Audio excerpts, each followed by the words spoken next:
abelhas Scaptotrigona e sua colmeia. Primeiro, algo importante se citar é que as abelhas do gênero Scaptotrigona pertencem ao grupo das chamadas abelhas sem ferrão, fazendo parte da tribo dos meliponídeos, um grupo encontrado principalmente nas regiões tropicais das Américas. Apesar de serem conhecidas como abelhas sem ferrão, algo interessante é que elas ainda assim possuem um ferrão, mas que é extremamente reduzido. Esse ferrão perdeu sua função ao longo da evolução, de modo que as abelhas não conseguem ferroar seres humanos como fazem outras abelhas, como as do gênero Apis. Quando se sentem ameaçadas, normalmente utilizam suas mandíbulas para morder o invasor ou simplesmente voam em grande quantidade ao redor dele como uma forma de intimidação. Em relação ao seu tamanho, as abelhas costumam medir entre 5 a 7 milímetros de comprimento, possuindo um corpo escuro, geralmente preto ou marrom escuro, recoberto por pequenos pelos que auxiliam no transporte de pólen. Assim como outras abelhas sociais, vivem em colônias altamente organizadas. Existe uma rainha responsável pela postura dos ovos, operárias que realizam praticamente todas as atividades da colônia, e machos, cuja principal função é a reprodução. As operárias são responsáveis pela coleta de néctar, pólen, resinas vegetais, construção do ninho, alimentação das larvas, limpeza e defesa da colônia. Algo bastante interessante sobre essas abelhas é justamente relacionado ao local onde constroem seus ninhos. Essas abelhas normalmente escolhem cavidades naturais existentes em troncos e árvores vivas ou mortas.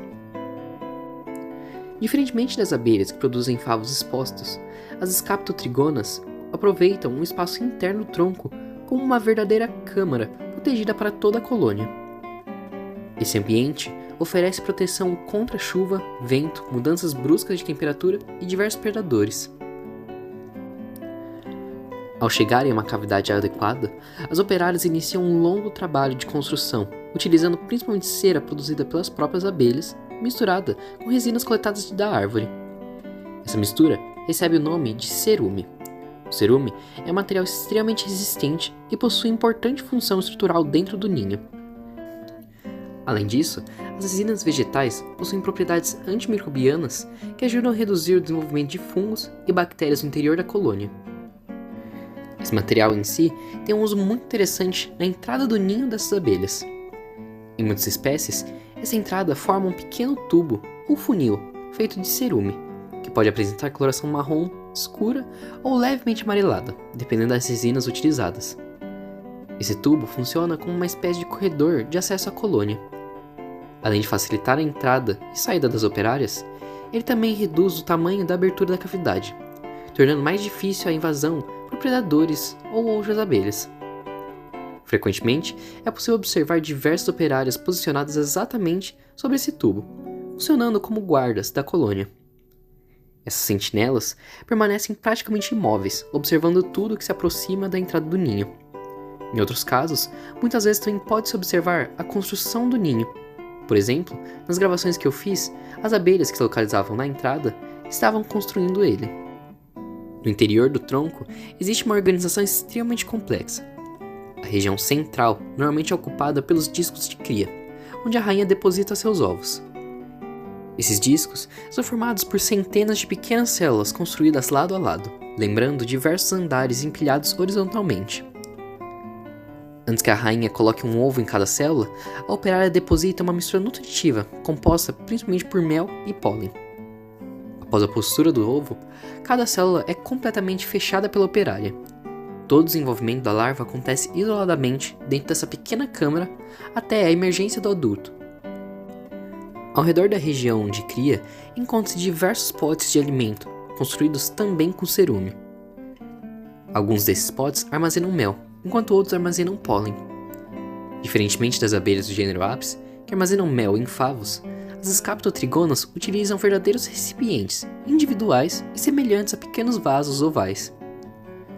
Algo até mesmo interessante é que esses potes apresentam tamanhos diferentes conforme a sua função, sendo os destinados ao mel geralmente maiores do que os são utilizados para armazenar pólen. Outro detalhe curioso é que o interior da colônia também possui pequenas estruturas de sustentação feitas de cerume, formando verdadeiras colunas que ajudam a manter os discos de cria suspensos dentro da cavidade. O seu mel apresenta normalmente um maior teor de água, sendo mais líquido e menos viscoso. Além disso, costuma possuir um sabor levemente ácido e aroma bastante intenso, características que variam conforme as plantas visitadas pelas operárias. Justamente pela elevada quantidade de água, esse mel fermenta com maior facilidade quando armazenado de maneira inadequada. Por esse motivo, costuma ser consumido mais rapidamente ou conservado sob condições específicas. Para quem tiver curiosidade, no canal tem um outro vídeo com outro tipo de abelha sem ferrão, nesse caso as abelhas jataí, que possuem um dos méis mais apreciados entre as abelhas brasileiras. Para quem tiver interesse, o link estará na descrição.